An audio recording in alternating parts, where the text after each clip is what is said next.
यहाँ माध्यम न बने। और इसमें कितने लोग हैं, अगर अंग्रेजी करें तो उर्दू भी कर दीजिए, उर्दू क्यों नहीं करते? अपने बच्चों को ये लोग पढ़ाएंगे इंग्लिश स्कूलों में, और दूसरे के बच्चे के लिए अगर वो सुविधा सरकार देना चाहते हो, कहते नहीं उर्दू पढ़ाओ इसको, यानी उसको मौलवी बनाना चाहते हैं, कठपुल्ला पर जोड़ के इसको ले जाना चाहते हैं। मैं जो हमारी भाषा बुंदेलखंडी भोजपुरी, इसका हम विरोध नहीं करते, लेकिन अंग्रेजी का इस विधानसभा में प्रयोग करना ये न्यायोचित नहीं है। बड़े मुश्किल से अंग्रेजी यहाँ से हटाई गई थी और हमारी भाषा हिंदी घोषित की गई थी विधानसभा का। आप अंग्रेजी ला करके हिंदी को कमजोर करने का प्रयास हो रहा है, ये नहीं होना चाहिए। हिंदी को हटाने के लिए हम लोगों ने यातनाएं झेली हैं। दिल्ली तिहाड़ जेल में बंद रहे हैं, लखनऊ जेल में बंद रहे हैं, गोरखपुर के जेल में बंद रहे इस आंदोलन, इसलिए कि ये हिंदी अंग्रेजी यहाँ माध्यम न बने। और इसमें कितने लोग हैं, अगर अंग्रेजी करें तो उर्दू भी कर दीजिए, उर्दू क्यों नहीं करते? उर्दू भी तो भाषा है, उर्दू को नहीं करेंगे, अंग्रेजी करेंगे। अंग्रेजी का मैं व्यक्तिगत रूप से मेरा विरोध दर्ज कर लें, बहुमत है आप पास कर लें। उसमें माननीय मुख्यमंत्री अध्यक्ष जी, उत्तर प्रदेश के विभिन्न बोलियों को, भोजपुरी, अवधी, ब्रज और बुंदेलखंडी को इस सदन में सम्मान मिल रहा है, और हमारी सरकार तो इन सब के लिए एक एकेडमी का भी गठन, अलग अलग एकेडमी के गठन की कार्रवाई को भी आगे बढ़ा रही है। ये सभी हिंदी की उपभाषाएं हैं, यानी हिंदी की बेटियां हैं। भाषा की समृद्धि के आधार हैं, और हमें इसका स्वागत करना चाहिए। ये सदन साहित्यिक, केवल विशुद्ध साहित्यिक और व्याकरण से के विद्वानों की नहीं है, आम जन का प्रतिनिधित्व करने वाले माननीय सदस्य समाज के विभिन्न तबके से आए हैं। अंतिम पायदान पर बैठे हुए व्यक्ति की आवाज को भी इस सदन में मुखरता मिले, इसके लिए अगर किसी को हिंदी में वह धारा प्रवाह नहीं बोल सकता,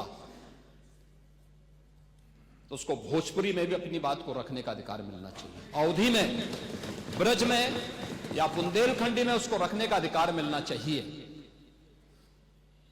ये कौन सी बात हो गई कि भोजपुरी में ना बोले, अवधी में ना बोले, इसका विरोध अंग्रेजी का, बुंदेलखंडी में ना बोले, और उर्दू क्या वकालत कर रहे हैं? ये बड़ी विचित्र बात है।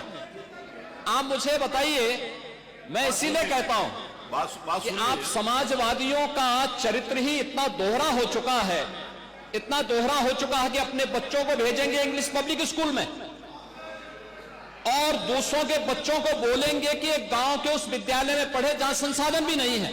ये दोहरा आचरण और जाकी रही भावना जैसी, प्रभु मूर्ति देखी तिन तैसी, यह तो आचरण आप लोगों का है।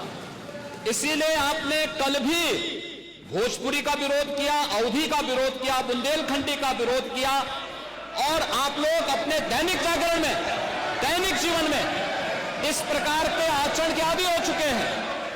और इसलिए अध्यक्ष जी, इसका अभिनंदन हम लोग करते हैं, और इन बोलियों को सम्मान मिलना चाहिए। इनके संरक्षण के लिए ही हमारी सरकार भोजपुरी एकेडमी का गठन कर रही है, अवधी एकेडमी का गठन कर रही है संत तुलसीदास जी के नाम पर। इसी के आधार पर ब्रज भाषा इतनी समृद्ध भाषा है। सूरदास जी ने अपनी सभी रचनाएं उसी भाषा में दी हैं। संत तुलसीदास जी ने अपनी कालजयी रचना रामचरितमानस, जो इस सदन में ही नहीं, उत्तर भारत के अंदर और भारत से प्रवासी हुए जितने भी ऐसे लोग हैं जो मॉरिशस में या दुनिया के फिजी में या दुनिया के किसी देश में गए, उनके संकट काल में रामचरितमानस ही तुलसीदास जी का अवधी भाषा में रचा गया रामचरितमानस ही उनका सहारा बना था। और आज जब उसको सम्मान मिल रहा है तो आप उसका विरोध कर रहे हैं। बड़ी विचित्र सी स्थिति है। आप हर अच्छे कार्य का समाज, आज के यही ढोंग है आप लोगों का, यही ढोंग है। हर अच्छे कार्य का आप विरोध करेंगे, हर अच्छे कार्य का आप विरोध करेंगे, हर अच्छा कार्य जो प्रदेश के हित में है, देश के हित में है, आप उसका विरोध करेंगे। और मुझे लगता है इस प्रकार के विरोध की निंदा होनी चाहिए और हम इसका समर्थन करते हैं जो उत्तर प्रदेश की बोलियों को सम्मान मिल रहा है। मैं आपका धन्यवाद करूंगा और विधानसभा सचिवालय को इस बात के लिए धन्यवाद दूंगा।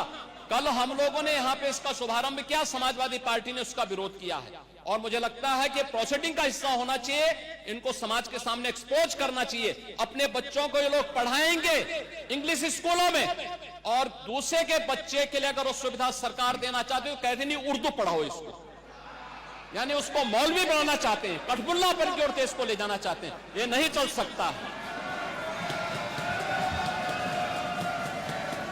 उर्दू भी इस प्रदेश की बोली है, तो उर्दू में क्यों नहीं यहाँ विधानसभा में किया जाए? उर्दू भी उत्तर प्रदेश में बड़ी संख्या में बोली जाती है, तो उर्दू को मेरा केवल विरोध अंग्रेजी का, क्योंकि अंग्रेजी से अंग्रेजी कौन गांव में जानता है? यहाँ बोला जाएगा तो अंग्रेजी में कौन समझेगा?